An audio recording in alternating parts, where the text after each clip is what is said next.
I think like a lot of the response of the Philippine federal government as a result of Duterte has definitely been leaning towards a more autocratic slant in terms of enforcing very, very strict quarantines and having like quote unquote backed up by military force. I think that's quite tricky situation to navigate because yes, obviously you need to ensure that people follow the response, follow the government mandates, but at the same time, I feel like the lean towards China is sort of a play as well politically for him to be able to align his own autocratic ideology with a success story of China to draw this comparison. Like, oh, China did it this way, being strict with the people, and it worked for them, and therefore the Philippines under my leadership has to be strict to our people, so we're able to be successful in addressing the COVID response as well. When you can judge from the news that the economic situation is really shitty. When you read the news that like young people robbed an old woman and took her wallet, it's not that bad yet. When it's really bad, you'll see that young man robbed an old woman and took her noodles and potatoes. And that's what I'm reading a lot in Russian news. I was always wondering how would the Taiwanese government know if I left my place or not. I had a friend who also was in quarantine, self quarantine in Taipei, and the police one day showed up at his doorstep because his phone was in airplane mode. And that's how we've discovered that they were actually tracking our location from our phones. So if we had left and we had our phones, they would know. My chance new go watch made in China. Hello and welcome to ChinaTalk, now posted on Lawfare. This week we're doing part 2 of Coronastories, featuring missives from Manila, Taipei, and Russia by way of Scotland. ChinaTalk has a Patreon account. Check out the link in the show notes. Hello, my name is Pam, and I currently live in Manila, in the Philippines. So the first official government response came pretty late. I would say it was only in late February that there was an official response. Though because Philippines has always has like close proximity to China, both economic as well as in terms of the number of customers that flow in and out of the country, there has been like early symptoms ever since January. So I think what took the government so long to respond was a combination of factors. The first one being that there was a federal system that essentially delegated more responsibilities down to individual barangays and cities instead of having a national coordinated response. That I think had a delay, first of all. The second reason was that Philippines has always been a country with less resources than our more well-to-do neighbors. So even though there were attempts by like different groups to organize a response, it was mostly centered around local initiatives. So, for example, the Office of the Vice President was already soliciting donations to purchase PPE equipment, but it was not until like the situation became noticeably more serious that a federal response began to like take shape. Yeah, so I think the most obvious one will be in mid-March. That was when the quarantine of Manila started. So originally, Manila, of course, is the capital city of the Philippines. So the first official response came around that time. I don't remember the exact date, but I think it was the third week of March when it was ordered for the entire Manila area to be quarantined. And then in a couple of days later, it was extended to the entire Luzon. So Luzon is essentially the largest island in the Philippines, comprising of all essentially the major cities. And so that expanded quarantine took effect, I think, around March 23, 25, thereabouts. It was actually quite hectic because it was essentially announced, like in China as well, like pretty much very late at night, and it was like implemented the next day. So there was like a lot of confusion as to like which businesses were covered, which area was under lockdown, what was exactly was the specific. So I remember like that week was very difficult because a lot of information was not coordinated well. Like officially, no quarantine or no government proclamation will take effect until it's published in the National Gazette or national newspaper. But then because of like I guess the urgency of the effect, there were different publications from different sources. Some came through social media, some came through official publications, but the actual effect was really really confusing because there were so many like nuances as to like essentially which businesses are affected, right? And then how will this quarantine be implemented? That it left many people very difficult for them to actually carry out the quarantine since a lot of the actual implementation and to oversee the effect was left to local government. So after the quarantine was announced, then a couple of things started happening. So this was when the national registry of like the people who were infected with COVID began to be updated on a regular basis. And that was when different barangays started delegating responsibilities to the local police as well as the military. So as an example, I live in the south of Manila, and I believe it was in the second week after quarantine was announced, so late March, that it was noticed that people in my village had confirmed cases of COVID. So what happens then was that the barangay, which is what is known in the Philippines like a kind of like a local municipal government, then ordered that this village should be placed into extended quarantine, meaning that the military was actually asked to step in as well as like the police to ensure that the people were not able to leave the village. And so like this basically took place in different sectors as well as different levels of severity. So I know a neighboring village was not as strict with their implementation because there was no confirmed cases there. So people were still allowed to leave and come in and out, whereas in our case it was no longer allowed. So that is like mostly for residential. Yeah. So definitely, I think you have to like look at the public as like very granular level. On one case, there's I guess the middle class, upper class who tended to live in this self-contained villages or condominiums that are gated. So for them, the response I think was much more muted because they are able to provide for themselves, obviously. But a lot of like the middle lower class was really put in like a very tough situation because a lot of areas where there was high concentration of COVID was essentially areas that was not so well to do, and so there was like high population density, and then essentially it was self quarantine that was implemented. So basically, a whole community will be just like locked in, and then that was when people were stockpiling food from the supermarkets, essentially getting all these supplies, right? But then there was at the same time a supply shortage because places where there's high density did not have did not have enough supply to be able to meet all those needs. So what happened then was that when the quarantine was announced, there was just like a mad rush to the supermarket, of course, and things started getting sold out. And then that's also really made it extra difficult because the delivery of agricultural products and food usually comes from the provinces, and that's also when the government was actually very strict in enforcing the quarantine of Manila. So at that time there were like checks all along the roads from provincial road coming to the city. So there was like traffic jams that was like just backing up like for miles on end.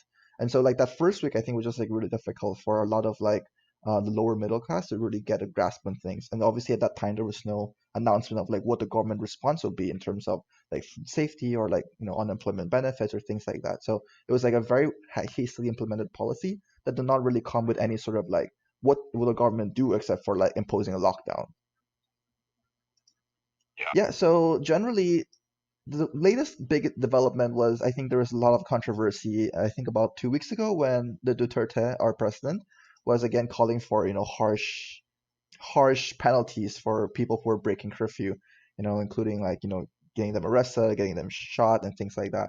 But I think outside of like that major, political story, what has been happening is really just like a slow deterioration. I think like in general, I have personally not been witness to many of these things. So this is from, hearsay as well as from my friends that generally there's like two major trends right now. One is that like the case has been decreasing a little bit, and we have been getting more recovery, quote unquote, flattening the curve. But like outside of that, I think the biggest challenge is like in terms of like agricultural supply and food, because like the Philippines is really not very well prepared to deal with the pandemic of this crisis. And I think like if you want to look at like what has resulted ever since the lockdown, you have to look at it from like three different angles. So the first one's like medical, right? Like do we have enough supplies of PPE? Are our hospitals being overwhelmed? That kind of thing. And the second one would be general like from a public health perspective. So are there any sort of policies that have been addressed, that have been implemented to make sure that Filipinos are able to adapt to the situation? Are there unemployment benefits that's being paid out? Are they being taken care of despite the lockdown? That's number two. And then number three would be just like the general business people sentiment, right? So on the first level of healthcare response, this is actually something that we have been struggling with. So a lot of my friends who are doctors here note that of course PPE is in short supply in many cases. It was only until like I think 2 weeks ago that we were able to get like more imports of PPE. So in fact, like many private companies were had to step in to be able to like fund a lot of these PPEs. So essentially the Philippines is very much dominated by these conglomerates. So a lot of them like banded together to do donations and like PP drives and food drives and things like that. Recently, it has subsisted a little bit because the supply after like China has finished their case has been like flowing to the Philippines. So now the hospitals are able to address this a little bit better. But still, it's the same in other countries. Very overworked nurses, overworked doctors, and there has been like rumors of hospitals having to turn away multiple suspected COVID cases just because they just don't have spaces anymore. And I think this is like a recurring situation in many of the larger hospitals here in the Philippines. So in terms of capacity, I think we're still facing challenges. In terms of testing, they are now trying to expand the facilities that can actually test for COVID. Because previously there was only like three, I believe, that was confirmed to meet the standards to do testing. And in the last 2 or 3 weeks, I've been trying to ramp it up quite rapidly. So and now I believe there's like 10 different laboratories that are now in the pipeline who are able to test it to various degrees of success. So I think in general that the healthcare response has been adequate. Like we're able to meet the ongoing challenges. But I think that that's just one piece of the puzzle, right? I think the most challenging thing for the Philippines is the second part, which is essentially how the Filipinos have been able to adapt to the situation. And I think this is where it's difficult because a lot of like the Filipinos, the vast majority, live, I would say, paycheck to paycheck, right? They don't have enough savings to be really able to hold out for, a month, especially not able to work from home, like day laborers or blue collar jobs. And I think this is where the government response has been quite lacking because even though there was like a large budget that was dedicated to, this COVID response, a lot of it, I would say about 30% are dedicated to like tourism and kind of like long-term economic benefits, not necessarily like short-term subsidies. So there are like division of fund that was addressed to say supporting local governments, helping them implement and safeguard these communities. There's also a couple, I think, 7 billion pesos, I believe, that was dedicated to supporting small medium enterprises. But like this sum, I think are still very, very much too small for the amount of people that are potentially impacted. As an example, one of my friends owns like a small real estate business, and she told me that when they tried to file for these subsidies, it was basically ran out in like the first week, which again I think reflects a lot of the difficulty the government is facing in terms of being able to provide like a living wage to many of the Filipinos, especially from lower middle class, who are being affected. So in many cases, it's really the government has really been pushing the private corporations to do their share. So, for example, like the company I work for, Ayala, is one of the largest conglomerates in the Philippines, and they announced the policy that they will continue to pay out wages for people in their company who are unable to work because of COVID. I mean, this is common for many of the conglomerates, but the fact that it's basically a corporate-driven effort means that a lot of smaller companies might not able to afford these kind of payments, and two are not really able to get government assistance in providing for their employees. So I think this is like a major challenge, and there has been already protests here and there of the fact that their labor source of income has been disrupted, and there has been very little assistance to them. And like it's actually quite a common thing to see in social media of like quote unquote donations, quote unquote government support being given to them, which is honestly just like very very very little. Like we're talking about like maybe like a kilogram of rice for like a family of four for like a week or something like that. So it's really not enough, I would say, for many of these people. If we were to extend this quarantine for a longer time, as the government is sort of thinking about right now, to the middle of May for like another month, then I really believe that it will be very, very difficult for a lot of the population right now to be able to continue under these conditions. So I think for the president, it is kind of a mixed feelings right now. I think he has always been a very controversial figure, and many of the more well-educated upper class, I think, tend to have very mixed opinions of him, just because of his crass behavior, his um, very, I would say, very Trump-like behavior in some sense. However, I don't think right now there are going to be significant political repercussions because as of the latest Senate election, it was a clean sweep by the president's party. Like out of all the seats that was contested, they only lost one seat. So I do not think that even if this situation were to worsen, that they will be significantly impacted politically right now. Yeah, so I think this is something that's always been tricky because the Philippines, as of last year, or I guess ever since Duterte, has been like doing a slow, gradual lean away from the United States into a pro-China response, and it's even quite noticeable in like the government response. So I think it was actually a couple of days ago when Duterte was talking about how China is like a big assistance to the Philippines, has been giving us a lot of supplies, and how China really did a really great job in handling the virus and things like that. I think like a lot of the response of the Philippine federal government as a result of Duterte has definitely been leaning towards a more autocratic slant in terms of like enforcing very very strict quarantines and having like quote unquote backed up by military force. I think that's quite tricky situation to navigate because yes, obviously you need to ensure that people follow the response, follow the government mandates, but at the same time, I feel like the lean towards China is sort of a play as well politically for him to be able to align his own autocratic ideology with a success story of China, right? To draw this comparison, like, oh, China did it this way, being strict with the people, and it worked for them, and therefore the Philippines, under my leadership, has to be strict to our people, so we're able to be successful in addressing the COVID response as well. So I think the next step will be it's how the Philippines can handle the reopening of the country.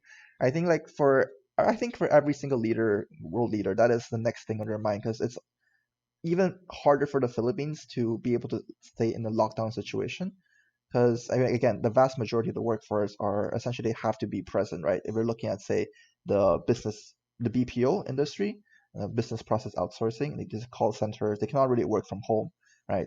And then we look at like day laborers, constructors, maids, things like that. So because of that fact, I think how the government will handle the opening is going to be the next challenge for us. And obviously continue to acquire enough testing materials, PPEs, and things like that as supply as needed. I think like this is where it becomes a little bit hazy because as of now, there has been no plan drafted that addresses how and what are the steps that the government will take to slowly reopen the country. And I think if it's simply as haphazard as the closure was, then it's very likely that there will be another outbreak, especially just because if you look at how dense the Philippines is, especially in like the key business community and business locations. So I think that's one thing that I'm a little bit more worried about.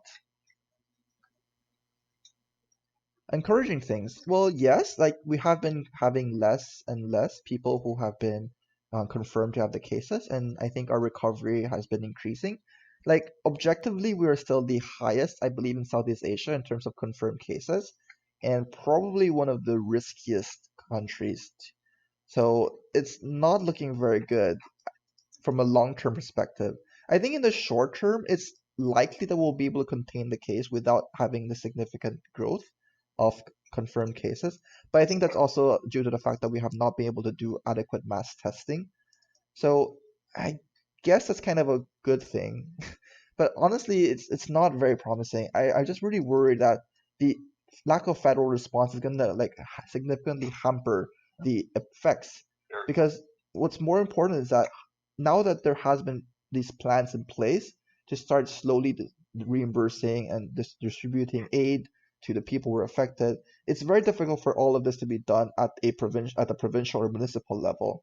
And a lot of the things that are right now I think are promising are essentially has been local efforts. This municipal government has been very forward thinking, has been setting up like mobile markets to help out with the lack of food.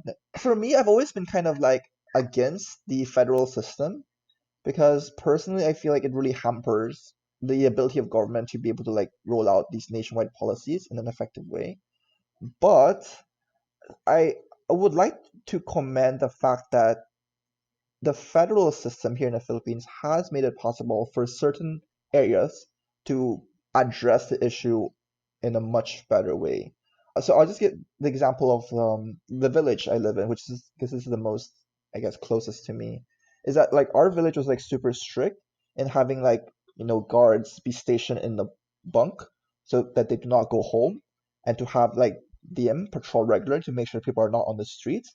And so ever since our village was first confirmed case, like back in March with like 4 cases, it has not increased at all.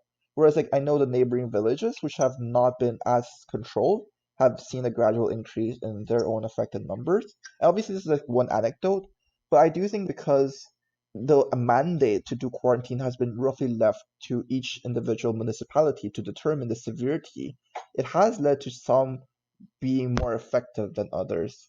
And I do appreciate that. But maybe so I consider myself lucky in that scenario. I think the federalism in the Philippines is an American legacy just because we were an American colony before. But it's obviously not structured exactly the same way, right? But there has been many similar cases where federalism is seen more prominently. Camille is a Russian national who studied with me at PKU and is now doing a master's in Scotland. Initial government response was pretty funny, I would say, because for many years, Putin was concentrating all the power on the federal level and in his hands, less and less power for the regions, less and less power for provincial governments, and more power in Moscow. And rationalization of that all was that we need to survive through hard crisis, and the system will be more robust and will deal with hardships better than more flexible, maybe, and maybe more democratic European or Western systems. That was the explanation. What Putin did was to give all responsibility and to put all responsibility on the governor's shoulders. You should all decide for yourselves. So it's funny how, in the moment of real hardship and in a moment of challenge, he basically refused to take any responsibility. And I think it's pretty logical because Russia is not really a rich country. Russia is pretty poor, and all measures such as quarantine, such as lockdown, they will basically destroy people's livelihood in a matter of weeks. So we already have a lot of anger and a lot of resentment in Russia. Yeah, so how it is organized? Basically, it's government on provincial level that should decide, do we have lockdown? If we have lockdown, how will we administer it? For example, Moscow and Tatarstan, two regions in Russia, they organized, if you want to go out, no matter where, to shop anywhere, you need to get a special QR code and to show it to police that you register you're going out. Other regions don't do it. Some regions block their communications with other regions. So we don't allow like people from other provinces to visit our province. But it's at this moment it's almost completely at discretion of regional powers. Obviously, the reason is that all the anger of population will be directed against regional governments. Would say for a bulk of Russian population, it's pretty tricky. People's income either was destroyed or diminished greatly. For example, you are getting, even if you are if you have a salary and even if you are not fired, that means that you will get only your salary but not bonuses, which can be like 3 4 times bigger than actual salary. So it's totally normal situation, for example, for factory workers in Russia, when your salary, fixed salary, can be maybe like $200 per month, but you get 4 more times of bonuses. But in this situation, it means that you get only your salary, but not bonus. And how can you survive on $200? You can't. So there is a lot of grudging, a lot of resentment among the population, especially regarding that the regime of emergency is not declared. And that means that people with reduced or no income should still pay their mortgage, should pay their loans to the bank, should pay the interest. So how the government decided to solve it? In a very funny way. They appealed to the social responsibility of businesses, that you, entrepreneurs, you are responsible for your workers, pay them. But again, from the perspective of entrepreneurs, how can we pay if we have no income? So the idea is that we establish quarantine like in Europe, but we don't basically bail out the population, help the population like Germany or Spain or other Western countries are doing. And obviously, Where the blow is the hardest, in which part of Russia people feel the worst, obviously North Caucasus. Because North Caucasus, it's a region with huge informal sector, where the people largely live of businesses which are maybe not even registered, which do not exist officially, and informal economy. In these circumstances, it's nearly destroyed. So in Vladikavkaz, it's the capital of North Ossetia, we already have clashes with police, where people demand lifting the quarantine. That's territory of ethnic minorities. In ethnic Russian regions, their demands are quite different because in Russia we have like our own Google Yandex, so an app for everything. And through this app, you can chat. For example, drivers in a traffic jam, they can discuss. So people started organizing like digital demonstrations. They demand declare an emergency so that the government with its extreme situation and basically, for example, allows people to not pay the interest of their loans until it all ends. I would say when it comes to can we afford this or not, it's often not the matter of our budget restrictions or budget limitations. It is mostly a question of priorities. Just look whom Russian government helps. Russian government helps banks, obviously, and also it helps. It's called system comprising companies. So like companies that are supposed to be, how to say, the pillars of Russian economy. And if you look at it, it's not just manufacturing only, and it's not even only natural resources sector. For example, there are companies of lottery, of betting on sportive events. So why would Russian government support these companies? Obviously, because it's basically crony system of crony capitalism, where people with connections with government they're just cashing out their connections. So if I have the largest company of lottery and betting on sports, it's called I think Fonbet. I can pressure or bribe my contacts in government so that I would get government help. But if I am an owner of a barber shop or a small restaurant, I will not get any assistance. I would say reactions vary. Usually, most of urban, educated young people, they are often supportive of quarantine. So among, I would say, upper middle class of big cities, many people would even say that it's not strict enough, that we need harsher measures to battle the epidemic. But this is the response among people who, to be honest, they don't think they will starve. But the problem is that the majority of the Russian population has little or no savings, or even negative savings. And for them, such a crisis, they will be unable to buy food in a couple of weeks. I would say, from perspective of more than half of Russian population, lockdown is much worse than the epidemic itself.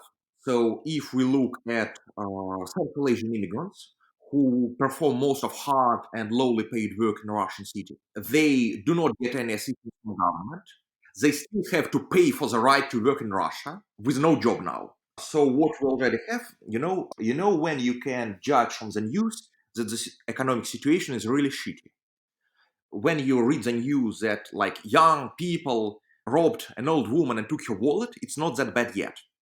When it's really bad, you'll see that young man robbed an old woman and took her noodles and potatoes. And that's what I'm reading a lot in Russian news, like dozens of such news. It means, for example, that millions of hard laborers in big Russian cities, they literally have nothing to eat. I'm not exaggerating. Nothing at all. So, of course, it's a recipe for a huge social crisis. I would say that for Russia, situation is worse than for most of Western countries because two events combined. On the one hand, it's world pandemic with obvious consequences for all the world economies and which resulted in oil prices dropping. That's one thing. Another thing, is Putin's personal conflict with Saudi Arabia. But as far as I understood, Putin personally offended Prince Salman of Saudi Arabia by refusing to even discuss with him the restriction in oil supply. So it resulted in Saudi Arabia declaring the price war on Russia. And you obviously see it now in the price of oil futures dropping below zero, which happened yesterday. So I don't really think that current Russian regime can survive two of these factors simultaneously. So it means I don't believe Putin's regime will be able to survive in its current form for another couple of years. I don't think so. I would say that Russian relations to China were complicated. On the one hand, Russian popular anti-Americanism, it meant that many layers of Russian population, they have sympathy to China because they dislike America so much. That's one factor. But there was also another factor. It's that much of Russian population, on the other hand, perceives China as a threat. Because honestly, from all the Russian territorial neighbors, China is the only power that can potentially crush Russia. The only power which is basically stronger than Russia.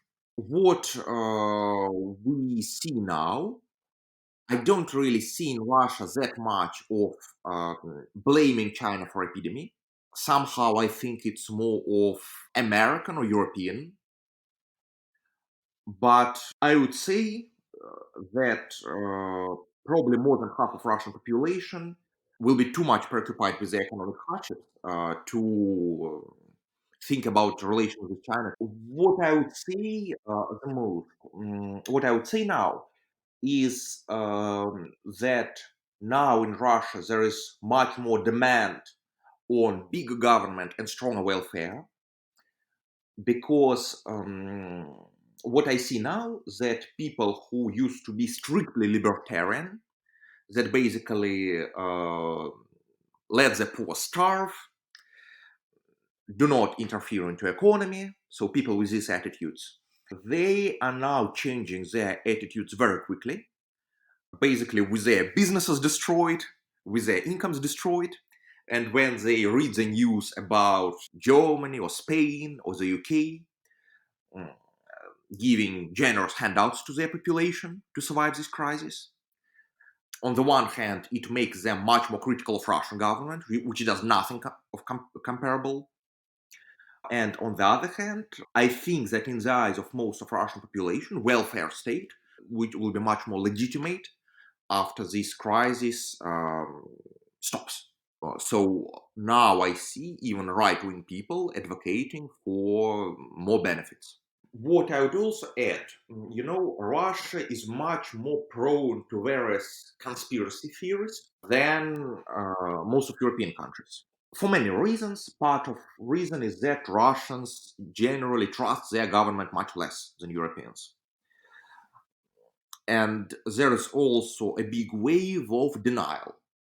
So with many people, like in the US, basically denying that coronavirus is even a threat at all, implying that it is all somehow a conspiracy of elites to establish total control of the population.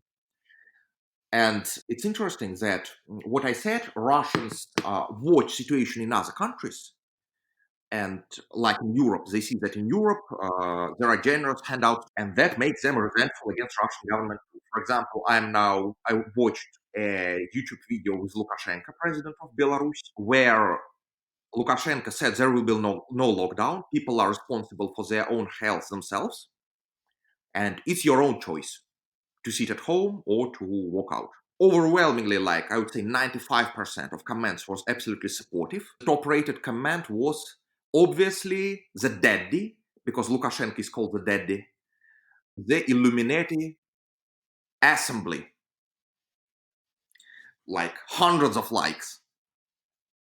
So I would say that a lot of anger against the economic consequences of lockdown, they produce a huge wave of denial that coronavirus threat is even serious. And now Belarus, with its Lukashenko, who refuses to declare lockdown, it was usually regarded by Russians as a bastion of despotism. Now many regard it as a bastion of freedom. Again, what it's important just to understand what I'm saying is that my connections and my contacts in Russia, they're not very representative. Um, just it's people whom I know and talk to Russia and people whom I know personally. They are predominantly young people who either emigrated or are planning to emigrate. More than half of our high school class now live outside of Russia. So I wouldn't say that my data is very representative.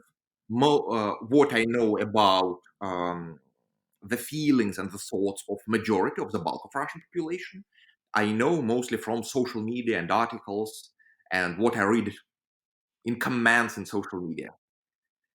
But the feelings that I get from it is that people do not believe anymore that Russian government is truly functioning.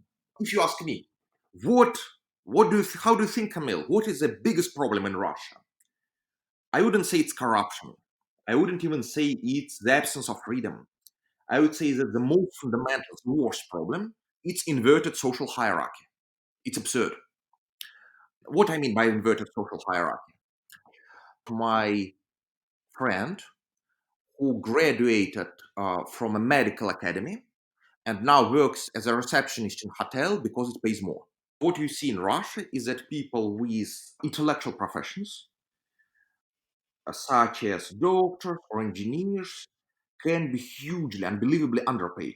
And it means that people who are competitive on the job market, if they can, they will emigrate. The most fundamental problem of Russia, let's say it's military industry plant, and they hire janitors for higher salary than engineers.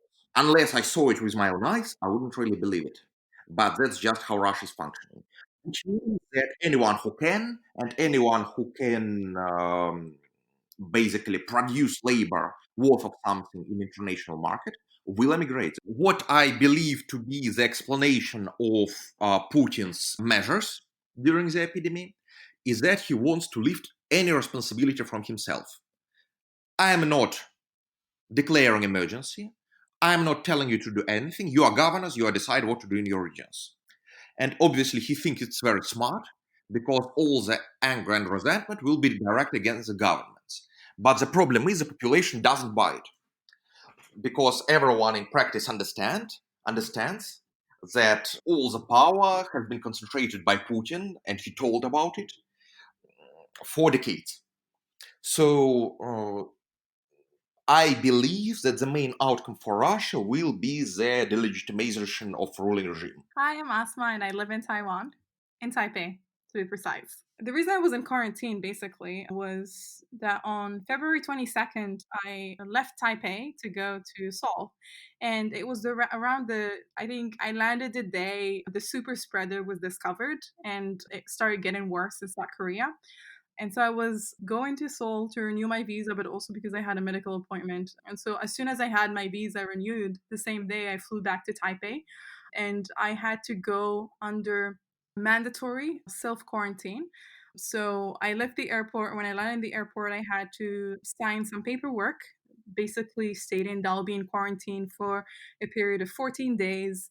That document was stamped by stamped by the authorities in the airport, and it had like at the back of it, a chart with like a list of symptoms that you might have and that you should keep track of during your 14 days quarantine. Of course, I took an Uber from because I was avoiding public transportation. I took an Uber from the airport to my place, entered, locked myself, and stayed here for 14 days, surviving on Uber Eats and Food Panda deliveries because I don't have a kitchen. During the 14 days though, because it's self quarantine, and so I before coming back from Seoul, I was reading a lot about self quarantine in Taipei, and I've read news about people that breached their self quarantine and were fined between 2,000 to 4,000 US dollars for leaving their self quarantine. And so, I mean, I took it seriously. I was always wondering how would the Taiwanese government know if I left my place or not, because it's not like it's a government facility where they can track you down. But then every day of my quarantine, I would get two phone calls, one in the morning and one in the afternoon, from two different institutions. I think one was the municipality and the other one was someone from the Ministry of Foreign Affairs. So it was two different people.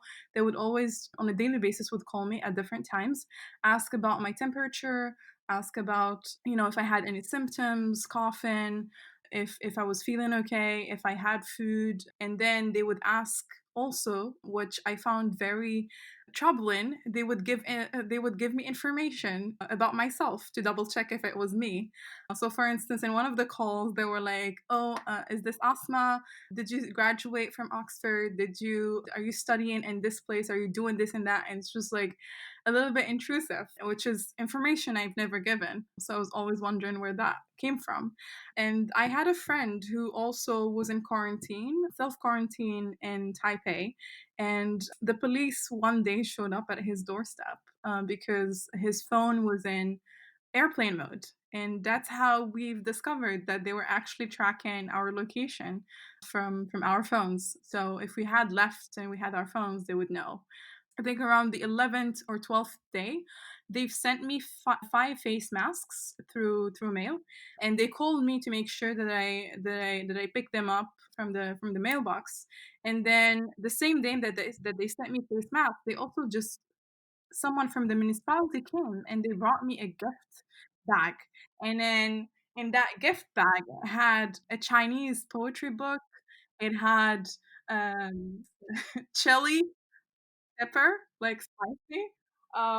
And then it had like oatmeal, I think noodles, like a bunch of like it's like a survival kit or like gift bag, but which I got towards the end of my self quarantine, which I thought was a nice touch.